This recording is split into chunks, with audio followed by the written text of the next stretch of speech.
What's up, everyone? I hope you're having a fantastic day. Jim from Backyardis TV here. Today is episode 2 of our Warframe Beginners Guide series. If you did miss the first episode, I'll leave a card here for you and a link down in the description below. Today we're going to cover 2 topics. We'll cover Warframe Mastery, and I'm going to break that out into a few little chunks. What it is, where do you get it, what it's used for, and why we don't really want to focus it as our primary priority. And the second topic we'll cover is the mods. We'll run through a few areas on the modding system. I'm not going to cover the builds in this guide. I have got a previous guide that you can check out. I'll leave a link for that in the description below. And we will come back around to that as it is a bit more of an advanced topic for you. Let's get into it. So let's talk about Mastery Rank.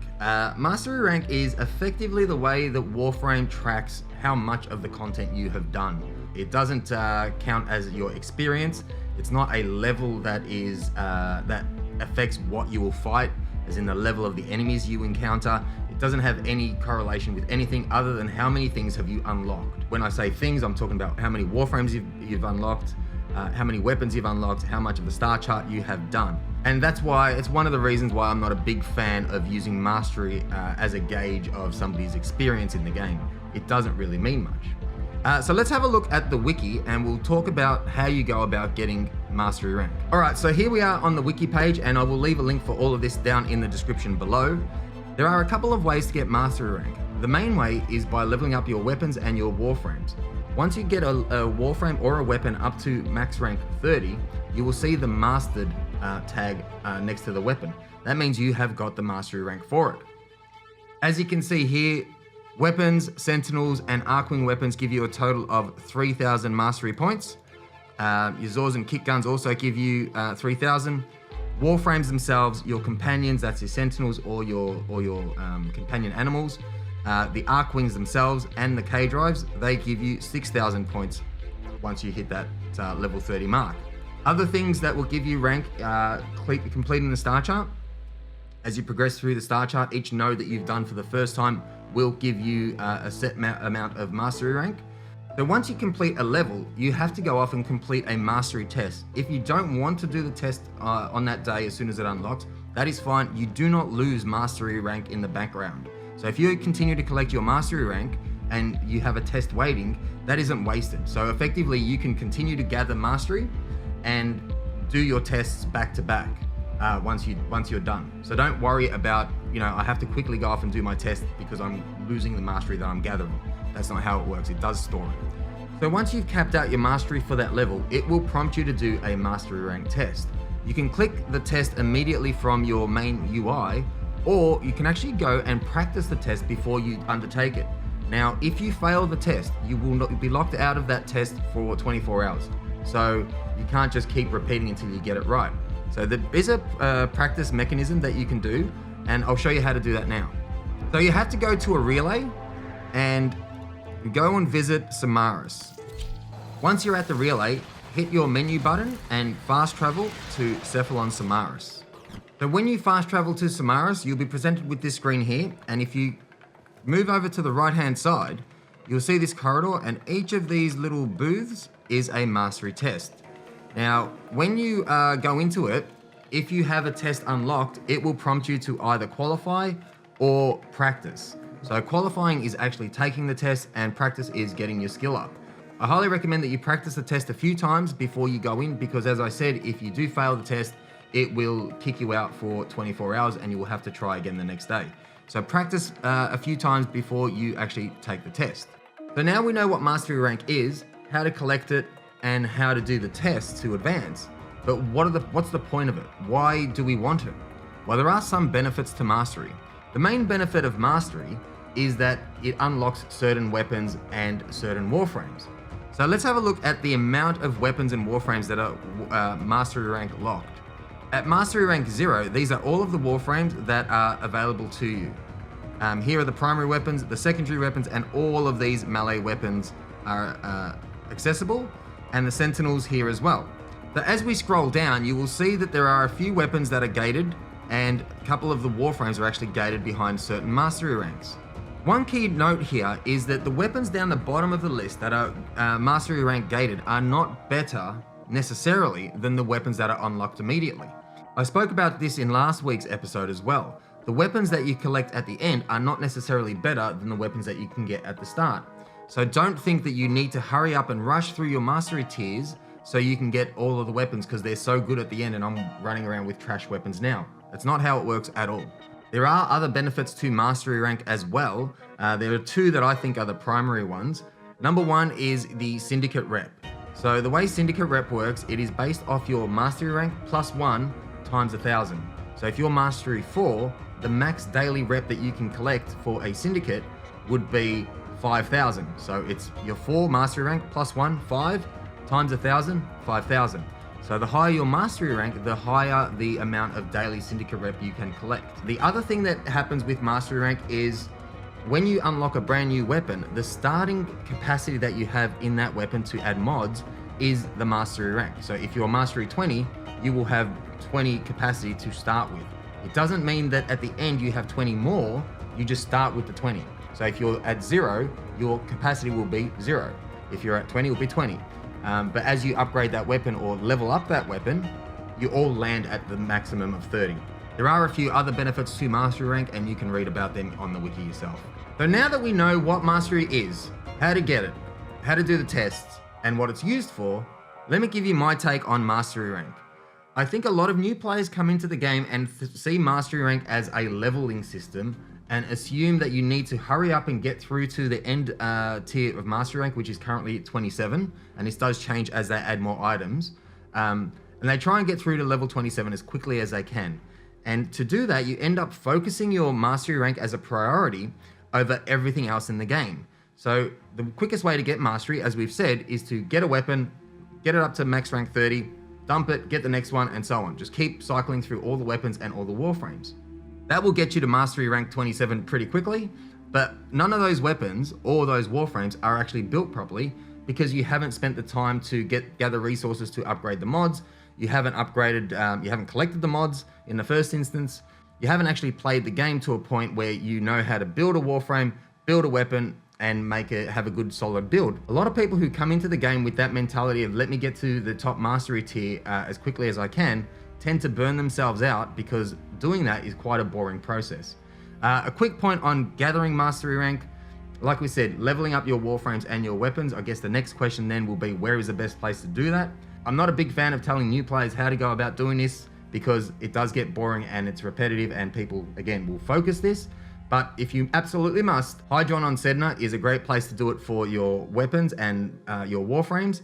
Another place that you can do it is also Elite Sanctuary Onslaught. It's a lot better in there, but it is a lot tougher. And that is great for weapons only because you do need a max rank warframe to go into Elite Sanctuary Onslaught. So you can do that and that's how you can quickly boost your mastery rank if you absolutely must. So the next topic I want to talk about today is the mods. I want to cover the basics of mods and so you understand the different components that are listed on the actual mod card. So let's have a look. So here we are in our modding station. And this is a list of all of our mods.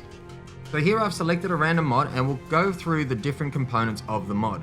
So in the bottom here, you've got the main information about the mod, right? It tells you what it is and what it does. In the top left corner, you see 401. That is the amount of duplicates I have. So don't worry about that because you won't see that when you go to build your warframes. That does come into play when you want to sell mods or dissolve mods. We'll cover that in a little bit. 6 is the capacity that the mod needs to be able to activate. And the dash is the polarity. Down the bottom, you have these dots. These dots are the level of the mod. So let's talk about upgrading a mod. So if we select our mod, and we'll select one, we only want to mod one of them. Up the top here, we have a few options. So the first option is called Fusion. This is how you upgrade a mod. By clicking on the mod, we have 5 of these little dots down the bottom and we can rank it up. There you go. Now for each rank, it costs you 2 currencies. It costs you Endo and credits. Both of these currencies you can get through doing your missions. As you can see, as we upgrade the mods, it increases the damage it does. So here it's plus 15 heat. We go up a rank, plus 30, 45, and all the way up to 90. So with each rank, we get more benefit out of the mod. The stats are increased. However, so is the actual cost of capacity that the mod has. It went from 6 to 11. drop it back down, we're at 6. So sometimes you can play around with these and think about the build before you go off and just upgrade everything to max. Not to mention that it also costs a fair bit in materials to actually upgrade these. So that's the fusion system. That's how you upgrade your mods. Transmute will park for the minute and we'll jump across to sell. Selling is effectively getting rid of your mods for credits. I don't recommend that you do sell your mods because credits are a lot easier to get than Endo, and that's the next one, which is Dissolve. So let's select a mod that we have a lot of duplicates of and let's get rid of them. So the way I do this is I always select the up arrow and select all, and then I just drop it down a couple. The reason that is you'll never know when you need a mod, and you might need a mod that's fully ranked and you might need one that's half ranked just to make a build fit. So don't get rid of all of the mods. Keep a couple just for your own use. And once we've done that, we select it, and now we have a choice. We can either sell it for credits, or we can dissolve them into 2,120 Endo. Now, I always recommend that you sell or you dissolve your mods for Endo. Like I said, credits are a lot easier to come by than Endo. So we'll do that and we'll get our Endo back, and there you go. And we can do this all day long. You can use the sort by features here and just sort by duplicates, and all of your duplicates will be up the front of the screen. Now that we've done that, let's have a look at the transmute function. So transmute is a way that you can dissolve 4 of the mods that you don't want into a brand new mod. We can select 4 of the rare mods here. You do have to pay credits, so do be careful with this. You can burn through a fair bit of credits here, and you'll get something else back. So that's the way that works. I'm not a big fan of doing it. It's up to you if you want. Now you know how it works. Very easy. So let's take a look at how the mods actually are applied to a weapon. So you see here we have a capacity of 60 out of 60. So we haven't used any mods yet. The reason it is at 60 is because we have used an Oricon catalyst, and you can do that under actions. And here you can apply it. This one's already applied. It doubles the overall capacity. So normally it's 30. And we've doubled it to 60. On a Warframe, it uses an Oricon reactor. We call these potatoes. You can pick up the reactors and the catalyst with the season credits. It is currently Wolf creds. We don't know what it will be in the future, so season credits it is. On weapons and Warframes, you will see these little markers on some of the mod slots. These are your polarities. If you match the polarity with a mod, it will halve the cost of that mod. Here we have Prime Point Blank. It costs 14. And if we put it on the slot, it drops it down to 7. So you want to put your highest ranked mods in the polarity slots to halve the cost. And that's obviously going to allow you to put more mods on. To add a polarity slot into a weapon or a Warframe, you need to add a former. Again, if you click down on actions, you can add a former. And here you can select any of the different polarity types that you like. When you do former a weapon or a Warframe, it will reset the rank of that weapon and Warframe down to 0, and you will have to level it up again. You do not get any more mastery rank for doing this. You only get mastery rank the first time through. So you can put as many former on a weapon or a Warframe as you like, and you won't collect more and more mastery rank. It doesn't work that way. Some weapons you'll put a lot of former on there, so you can put more and more mods on. Others don't need a lot because they come with a few initially. It all depends on the build you're going for, and we'll tackle builds in a later video. Another point on the polarity is if you mismatch a mod to the polarity slot, you see how it glows red? It increases the cost of that mod. That was a 9 capacity mod, and if I put it here, it costs 11. So you want to avoid that as much as you can. The last point I want to cover on mods before we wrap it up is Riven mods. Riven mods are special mods that you get from doing daily sortie missions, which unlock after you have done the War Within quest. They also drop from Gift of the Lotus alerts, which come generally after a dev stream or things like that.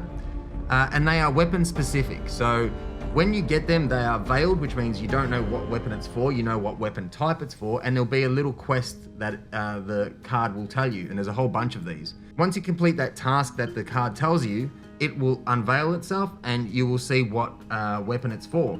Each Riven has different stats on there, and you can re-roll these stats as many times as you like using Kuva. We'll cover that process in another video down the track as it is a little bit more advanced.